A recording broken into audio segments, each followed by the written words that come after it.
Di balik ketenangan alamnya, dusun yang terletak di Desa Paripurna Salaman, Kabupaten Magelang, Jawa Tengah ini menyimpan kisah miris.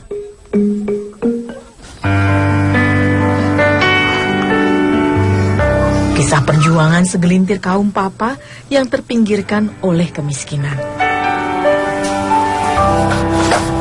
Ibu. Halo. Ibu Tuti kan, Bu? Iya. Saya nyari-nyariin. Bambunya buat apa, Bu?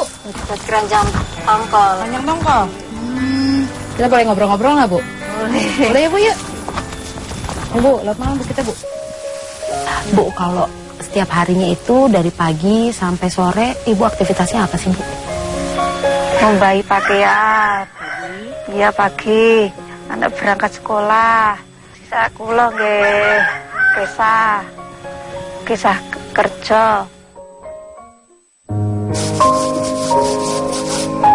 Lantaran belum memiliki kamar mandi sendiri, MCK umum inilah tempat Tuti biasa mengawali aktivitas paginya. Akibat kemarau panjang, kondisi tempat pemandian umum ini sungguh memprihatinkan. Mata air yang menjadi sumber air di tempat ini sudah nyaris mengering. Airnya pun sangat kotor. Toya niku saniki angel toya niku. Kali mboten enten toya. Ya kula kadang-kadang nggih nyuwun ngen tetangga. Nek kula nggih nyuwun tetangga tiap hari niku nggih isin, malu. Kedua bocah lelaki inilah yang menjadi sumber kekuatan bagi Tuti. Rashid dan Fadil namanya. Keduanya kini tengah duduk di bangku kelas 4 dan 6 SD. Kula jeng pamit sekolah. Ya hati-hati ya. Ora nakal. Mak, sangune pungguni. Ya 5.000 berdua ya, rambut duit ya. Iya, kebun.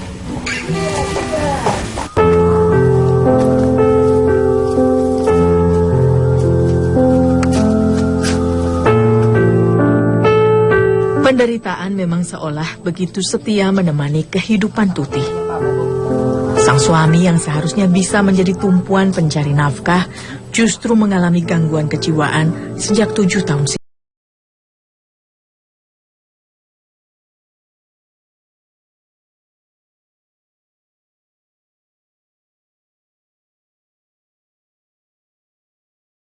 Terus Ibu kalau di konveksi, kerjanya apa, Bu? Dan penghasilannya berapa, Bu? Kula milih bahan warna-warni yang kecil-kecil itu dipisah-pisahin. Iku sedinten nggih 12.500. Enggak seperti yang jahit yang banyak.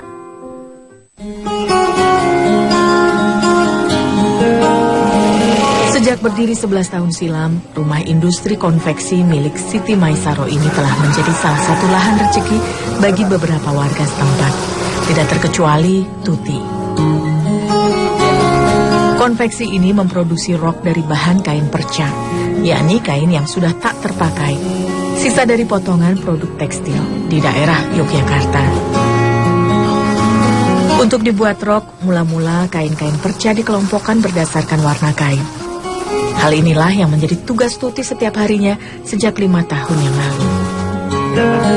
Proses berikutnya adalah penjahitan yang dilakukan dalam beberapa tahapan. Pada tahap pertama, potongan-potongan kain perca dicocokkan motif kainnya, lalu dijahit menjadi satu dengan cara dibolak-balik seperti ini. Hasil jahitan awal kemudian diobras. Hal ini bertujuan agar serat kain tidak mudah lepas. Pada penjahitan tahap kedua, hasil jahitan kain-kain perca lalu dijahit kembali menjadi kain panjang dengan ukuran yang lebih lebar. Tahap selanjutnya adalah pemasangan aksesoris seperti renda yang akan mempercantik tampilan rok. Setelah itu barulah kain dipasangi karet pinggang lalu dijahit menjadi rok. Dibandingkan para pekerja lainnya, tugas Tuti memang tergolong paling sederhana. Ya, wanita 42 tahun ini memang belum punya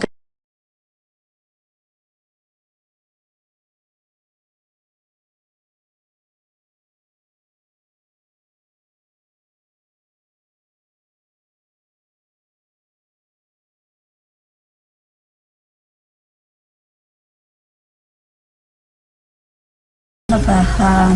Ya. Kok dipotong dhewe. Oh. Kalau kepingin jahit ya Mbak ya. Jahit?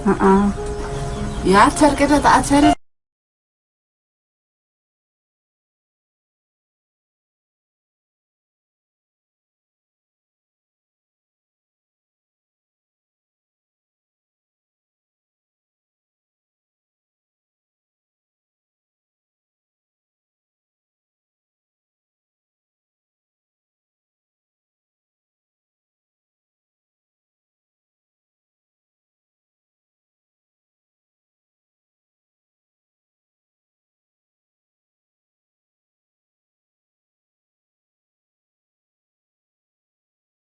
Bisa. Ya, lumayan zona jahit ke. Iya. Sayangnya mesin. Sayangnya rabi duit. Nah, ya karang mesin ke larang regane ya alon-alon nabung-nabung. Sesuatu. Kula nggih kepingin mesin jahit. Kula nggih dereng kagungan mesin jahit. Aja tumbas nggih dereng enten duit sekedhik-sekedhik. Karena dijahit berdasarkan warna dan pola kain yang sama, hasil rok yang sudah jadi ini sepintas memang tidak nampak terbuat dari kain perca. Rok-rok ini nantinya akan dipasarkan di kawasan Pasar Taman Borobudur seharga 10 hingga 20 ribu rupiah per potongnya. Ibu, kalau penghasilan 12.500 dari konveksi, itu kan sudah pasti nggak cukup, Bu, untuk makan sehari-hari. Jadi Ibu ngakalinnya dari mana lagi, Bu? Ya nggak cukup, Mbak. Cuman ke jajan anak tok. Ya sisanya buat apa ya? Ngeliwet. Ngeliwet saentene. Sekali kula nggih sambilan damel keranjang tongkol. Bila stok kain perca dikonveksi menipis, sang juragan pun terpaksa meliburkan para karyawannya sementara. Hal ini menuntut Tuti memutar otak agar dapurnya dapat tetap mengebul. Untuk menambal pemasukan, ia pun lantas membuat keranjang tongkol dari anyaman bambu. Tuti bersyukur, tepat di sebelah rumah, banyak pohon bambu yang tumbuh subur. Dengan begitu ia tak perlu mengeluarkan modal lagi.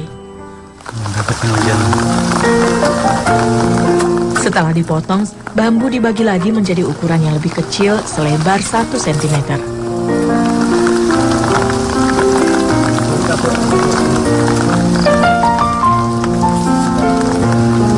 Barulah kemudian bambu diirat atau dibelah menjadi bilah tipis. Saat mengirat bambu seperti ini sudah tak terhitung lagi berapa kali jarinya ini teriris mata pisau. Tapi baginya, hal itu tak pernah jadi masalah. Yang terpenting ia masih bisa memiliki pemasukan tambahan untuk makan keluarganya sehari-hari. Selanjutnya, tiap bilah bambu dipatahkan mengikuti ukuran cetakan. Setelah itu barulah proses penganyaman dimulai. Anyaman bambu yang Tuti buat ini akan membentuk keranjang kecil yang biasa digunakan sebagai pembungkus ikan pindang. Atau yang di masyarakat tempat biasa menyebut keranjang tongkol. Keterampilan menganyam keranjang tongkol ini ia pelajari secara otodidak dari salah seorang saudaranya yang juga bekerja menganyam keranjang bambu. Karena keterbatasan tenaga, dalam sehari Tuti hanya mampu menghasilkan maksimal 25 keranjang saja. Setiap 2 minggu sekali, keranjang tongkol buatannya ini ia jual ke pengepul seharga Rp50 untuk 1 keranjang. Itu artinya dari hasil anyamannya selama 14 hari, Tuti hanya akan memperoleh uang Rp17.500 saja. Jumlah yang tentu sangat kecil untuk proses yang cukup panjang. Sedihnya ya itu, nggak cari kerja sendiri, nyari nafkahi anak 2, buat bayaran sekolah, buat makan, nggak cukup. Kalau mikir banget sama anak-anak, tenggrio enten sekol boten enten makanan boten, enten duit boten, ngoten.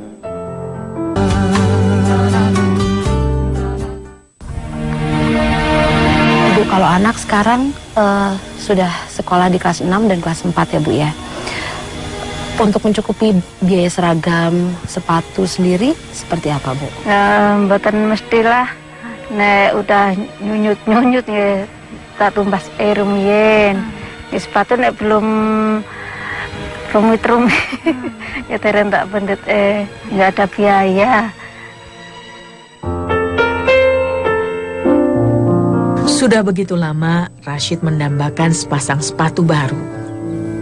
Sepatu yang ia kenakan ini sudah rusak di sana-sini. Meski begitu, ia tak pernah tega meminta sepatu baru dari sang ibu. Nggih, kula malu nang kok sabar mahal kula. Makne kula dereng gadah harta damel napa niku numbaske sedih apa dipoyoki kae temene. Nggih enggak apa-apa. Wis sabar. Mas, aku ditegur karo bu guru klambine suweke. Karo sepatune. Oh, iki wae aku iki katoke ya sepatune. Sabar wae lah, muga-muga mak iso nukokke sing anyar. Saiki bali wae ya ndak selak udan. Mengambil air di sumur tetangga seperti ini juga sudah menjadi keseharian bagi Rashid dan Fadil. Maklum, hingga kini pun rumah mereka belum memiliki sumber air sendiri. Persediaan air yang kian menipis pasca kemarau panjang membuat sumur ini menjadi semakin dalam. Saat menimba air, bocah 14 tahun ini pun harus mengerahkan segenap tenaga yang ia punya.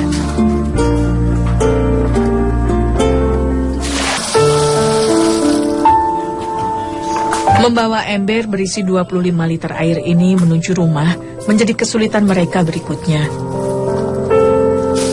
Melintasi tangga yang curam dan licin dengan membawa air seberat 15 kg seperti ini tentu bukan hal yang mudah bagi kedua bocah ini. Kaki-kaki kecil mereka akan sangat rentan tergelincir.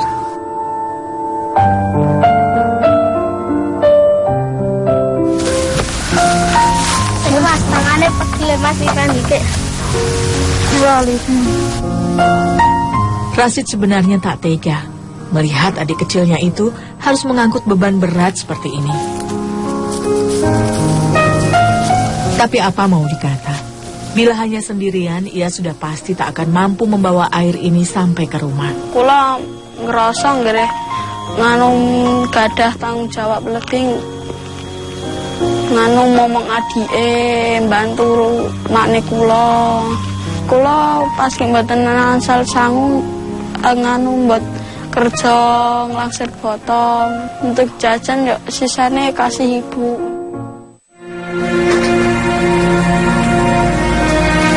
Mak niki angsal surat saking sekolahan. Kenapa kok wis surat? Ini teguran kan bayar seragam. Ya wis ling, kok ana duit tak bayari. Ya kono balen dhisik. Iya, niku le bayar sekolahan niku. Nek bayar sekolah niku nggih ya tak anterin lama banget ya. Memang nggak punya duit ya kula sedih banget.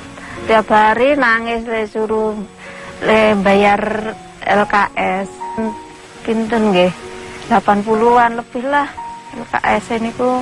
Ibu bilang kan kondisi rumah sendiri sering jadi sasaran amukan suami Bu ya. Memang seperti apa kondisinya Bapak sekarang Bu? Ya niku nggih apa nggih yang mboten waras niku nggih kadang-kadang nggih langsung ngebrok-ngebrok sing damel tilem damel nyoret-nyoret niku lho. Napa niku jenenge beto peso nyare-nyare lemah niku tiap malam. Entah apa yang terjadi pada Ahmad Sauki. Kala itu pria 50 tahun itu tengah merantau di Jakarta dan bekerja sebagai tukang ojek. Saat kembali ke rumah, tiba-tiba saja Sauki menunjukkan perilaku yang aneh, layaknya orang yang mengalami gangguan kejiwaan. Dereng enten arto. Dereng arto. Ya mungkinan dibawa berobati insya Allah ya mantun. Bagi keluarga ini, osengan sayur kacang panjang dan tahu ini sudah menjadi menu makanan istimewa.